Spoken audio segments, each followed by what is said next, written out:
Dear viewers, welcome to this news hour on Equinoxe television. I am Badly Jonathan. Despite intensification of the fight against insecurity in urban centers across the Republic of Cameroon, the evil continues persisting and even growing. Here in Cameroon's economic capital, Douala, people are attacked, some killed, some wounded, some deprived of their properties at close intervals of time.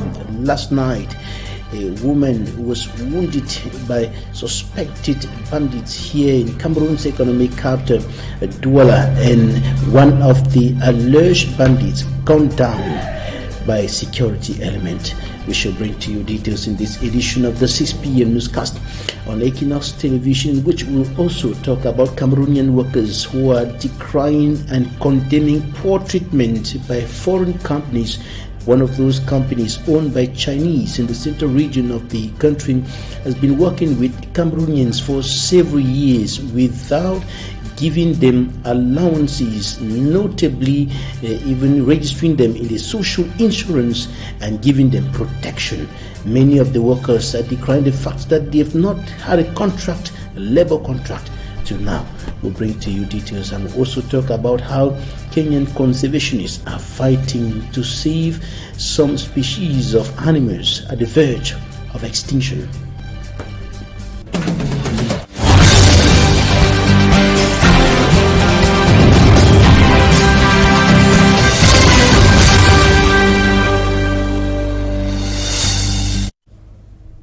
Insecurity rising, increasing in urban centers in the Republic of Cameroon, and the population lamenting, decrying this year that's been prospering despite the efforts of security and defense forces, notably forces of law and other and administrative authorities here in the country's economic capital, Douala. Insecurity is a daily problem, especially in the heartbeat of the city, that is the economic hub of the city, Akwa. Yesterday, a woman was wounded here and she narrowly escaped death in an encounter with some suspected bandits. One of them was gunned down by security forces. Innocent as a husband. An unfortunate day for this man caught red-handed by Harin Sama, chief of the Douala Judicial Police Anti-Gang Unit, and some of his elements, aggressing a woman at gunpoint and with a knife in her wine and whiskey shop at Mobibona Komwang in Akwa at about 10:30 p.m. on Tuesday, March 8, International Women's Day. A failed operation that cost his leg. He was shot twice as he was escaping with a waist bag of this business lady containing the sum of 2.8 million francs CFA. His accomplice, who carried a den gun and fired back, missing to shoot the anti-gang chief, managed to escape. The neutralized is currently in a helpless state at the Douala Lakentini Hospital, but with security eyes on him. It all happened when the two suspected armed bandits knocked at the door of the wine shop, pretending to be customers. Unfortunately for them, this was at the time when the anti-gang elements of the judicial police were on the upper floor of the shop, strategizing on how to monitor and get hold of a suspect. Hearing the knock, the lady's brother told her to hold back while he goes and opened the door this time around. Upon opening, they moved closer, asking a brand of wine not available in the shop. After a few minutes, they pulled out their weapons, a den gun and a long knife. They collected some money on the counter and pulled off the bag the lady had round her waist as she tries to run to the top floor where the security elements were having their meeting. As a result, she fell and got injured. With the unfriendly noise heard, the anti-gang chief left the meeting to check out what was happening. The then gun bearer fired a missed shot that rather destroyed several bottles of wine. The other, who had the knife raised at the woman, took the waist back and joined his accomplice to escape. They were chased on foot by the anti-gang chief and his elements. They shot twice in the leg of the knife and money bearer, who refused to surrender. Efforts to arrest his accomplice with the then gun yielded no fruit, as even a call by the neutralized for his friends to meet him somewhere around the scene to share the booty of their operation proved unsuccessful.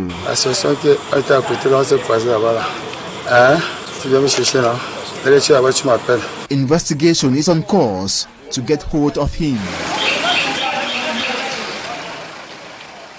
Cameroonians decry and condemn poor treatment by foreign companies operating within the national territory, and they are calling on the government or their governments, notably the Ministry of Labour and Social Security, to take action urgently to protect their rights as far as their relationship and the activities within those foreign companies concerned. And the Cameroonians, notably those working with some Chinese companies, lamenting over the poor treatment they have received so far. Many of them who've been working for more than 10 years with some of these companies without a labor contract, without being registered in the social insurance fund, on the social insurance fund registers, and without receiving salaries commensurate to the level or the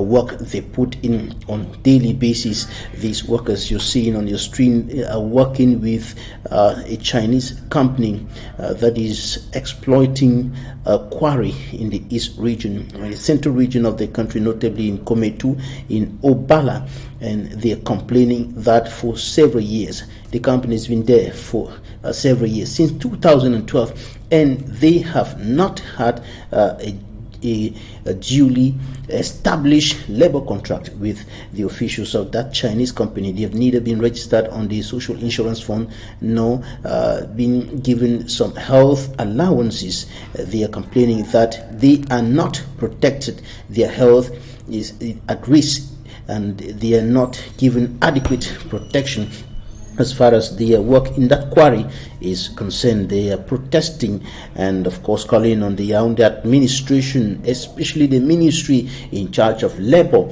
and social security, to take action as soon as possible to save them from this disturbing situation.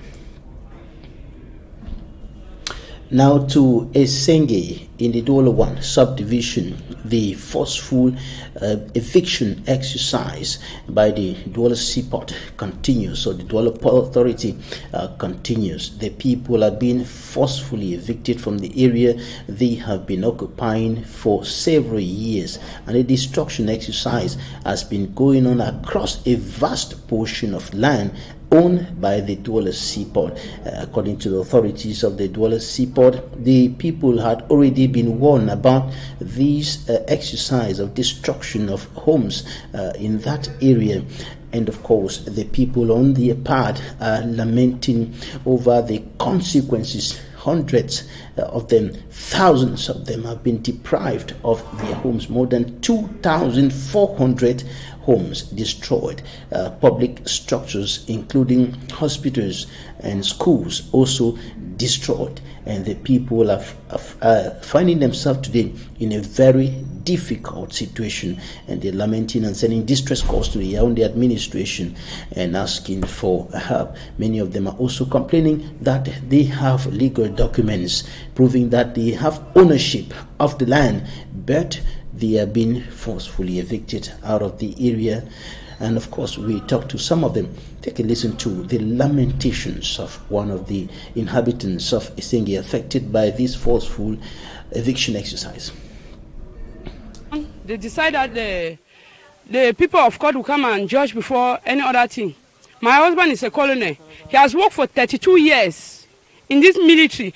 Even it is what, with all what he has worked for the government, with 12 children, they come and put me 45 rooms like this. I don't know where to stand or to start, because I'm outside for 3 days, since on Friday to today. I don't know where to go. I don't know the type of country. I don't know the type of judgment that we are living here. I don't know where the children are schooling here. I don't even know what to do. They are sleeping outside, a whole colony.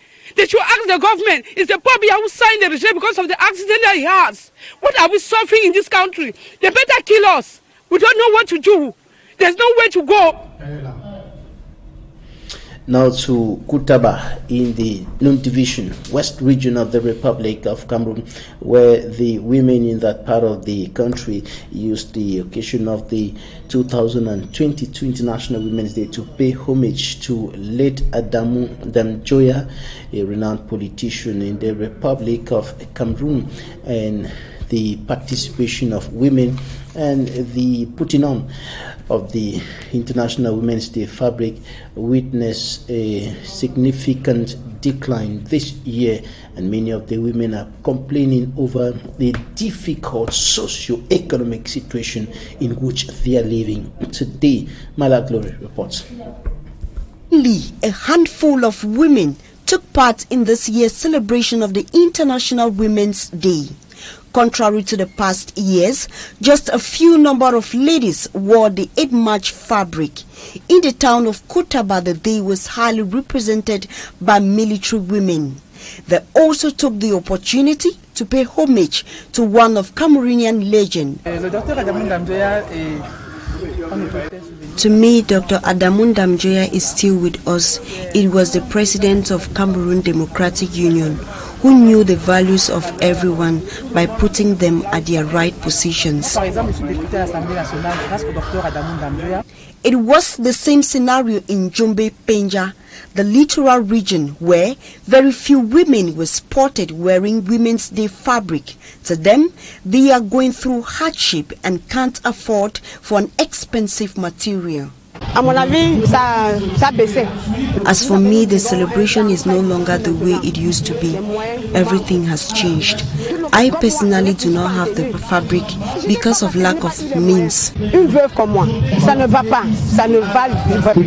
Times are really hard. I can't be buying a material either at 13 or 14,000 when I barely feed my children. According to some, the pay package for workers is very low. This alone affects the living conditions of Cameroonians and doesn't create a favorable atmosphere for such celebration. If the salaries of workers cannot increase and the prices of basic commodities keep increasing, then there's going to be a problem. I think it's a call for the administrative authorities to fix prices according to people's salaries. The 37th edition of the International Women's Day was celebrated in most regions of the country, but the remark of less women participating in the celebration was the same. They therefore call on the authorities for a change so the coming years will be better. Protesters have come out again in Ukraine's city of Kherson to take a stand against the Russian occupation. Kherson was the first major city to fall under Russian control since the start of the invasion, and the invasion continues. Conservationists in Kenya fighting to save the mountain bongo, a type of antelope on the verge of extinction, and there are fewer than 100 animals existing as of now. Katsi, Euronews, take a listen. The National Wildlife Census found that there are less than 96 bongos left in the wild. We are not ready to pay that price. Some of these animals, like the bongo, you will not have enough experienced people who have worked with these species. So let us prevent extinction when we can. Coming up next, Talking Point.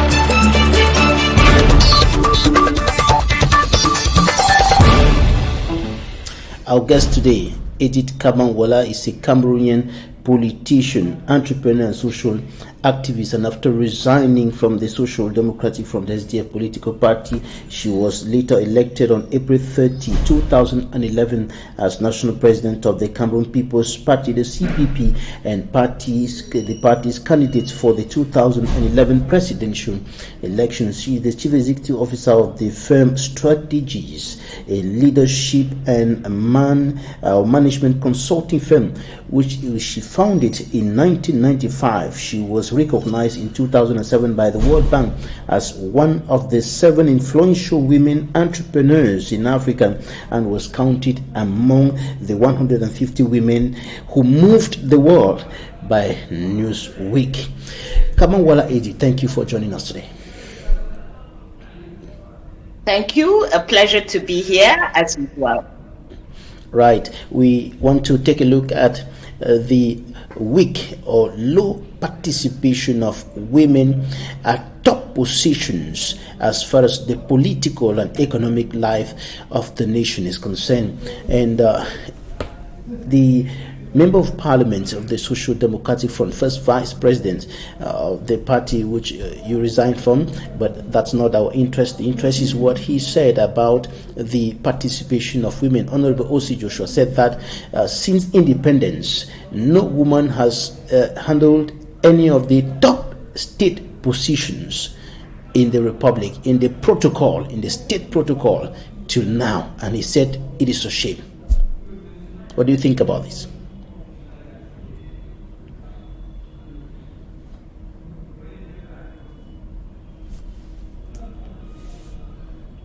Some connection issues there with Kabanwala Edith, politician, entrepreneur, and social activist, and we're talking about the weak or low participation of women in the political life and the economic life of the nation, especially at the top level, at the top positions across the Republic.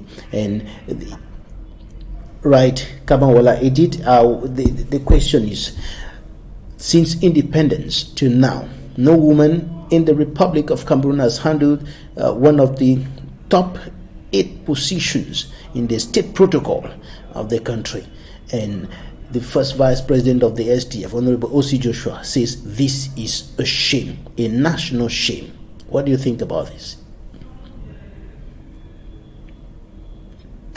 I think, of course, it is a shame.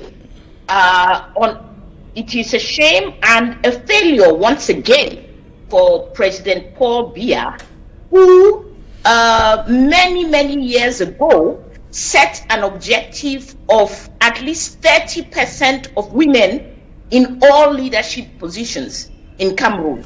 And we realize that even where he has total control, where he can nominate the women, that is as ministers, that is he has the possibility to nominate into the Senate, that is into the armed forces and so on, he has not kept his own objective.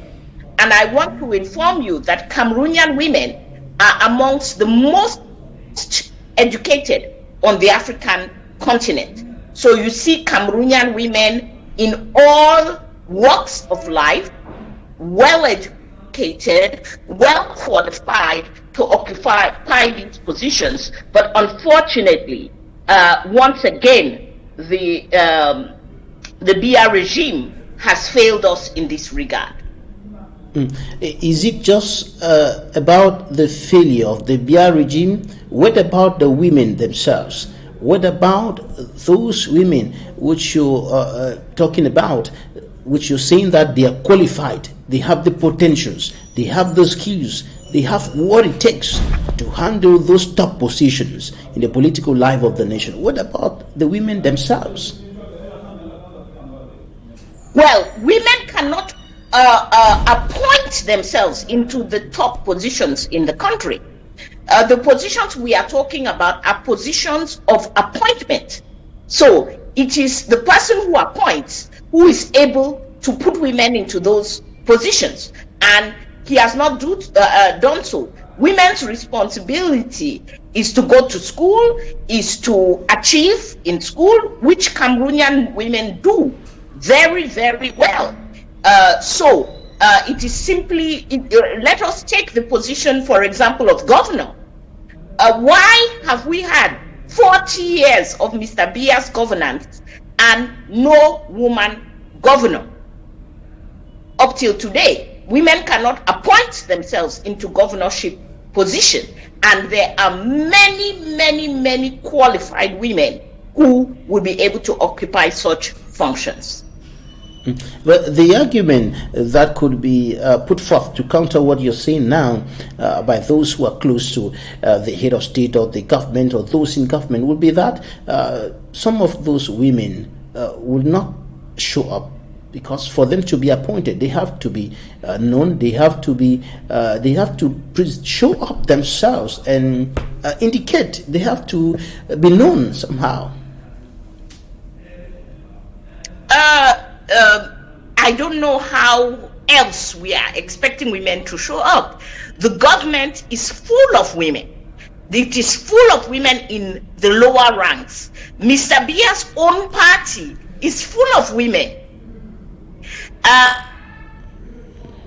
If we look at the civil society in Cameroon, full of women. If we look at the private sector, full of women. So I don't know where these people are looking, that they are not seeing these women who are accomplishing very, very well in these other sectors. So do you blame this on the highly patriarchal nature of our society today? I blame it on, yes, we live in a patriarchal society like most of the rest of the world, and those who have been able to do better than we are doing have simply exercised the political will to do so. Our president has chosen not to exercise that political will, and the rest of the society has unfortunately followed. Now, let's talk about the economic sector of national life. And according to findings by the Association of Female Entrepreneurs of the Cameroon Employers Union, only 10% of top positions in key enterprises across the Republic, private as well as public, are occupied by women. Only 10%. What explains this? Well, in the economic sector, one, it's important to note that women are very present in Cameroon's economy, but they are what we call at the bottom of the pyramid. So women are the majority in the informal sector jobs. They are the majority in the low-level, highly labor-intensive jobs. So if you take things like agriculture, you see that women are providing the majority of labor in agriculture. If you go to our markets, you will realize that women are the ones, in fact, in agriculture, we say women control agriculture from the farm to the table. They are the ones in the farms, they are the ones transporting, they are the ones selling in the market, they are the ones transforming it into food. So the challenge is that when you are in an economy where financing is not allowing those at the bottom of the pyramid to succeed, where the infrastructure such as roads, such as electricity, is not allowing those at the very bottom to succeed, and where you have a financial system, for example, where the biggest guarantee to have a loan is land, and we know that we still have cultural barriers where women do not inherit land, then you understand why women are still at the bottom even of the economic pyramid. All right, before we go, what should be done to bring up more women at top positions in both the political and economic spheres of national life? At the political level, it is very simple. Mr. Bia should implement his own quota. He created a quota in 2004. He should implement that quota of 30% at all levels. We will be able to have women come up, and Mr. Bia should, it's within his power to appoint a woman, a prime minister, to appoint a woman, minister of defense, minister of finance. We have many qualified women who can do that job. Secondly, though, I call on Cameroonians to realize I think most Cameroonians know that women very often are better managers. If you look at our society, when Cameroonians want people to manage their money in their associations, in their families, and so on, they put a woman, because they know that the women have a tendency to steal less and to be better at accounting for the resources of the collective. So Cameroonians too should demand for women in these positions and should enable women to access them at all levels. In the economy, we need structural change. We need a financing system that does not only depend on land as a guarantee. We need for those for the economic system to support those who are at the bottom of the pyramid, so that they can build up their micro businesses and move ahead on the economic ladder. All right, thanks so much, Kabanwala Edith, politician, entrepreneur, social activist. Thank you so much for your time today. Thank you. Thanks, ladies and gentlemen, for staying with us. That's it for this edition of the Primetime News Hour on Equinoxe Television. Thank you. Goodbye.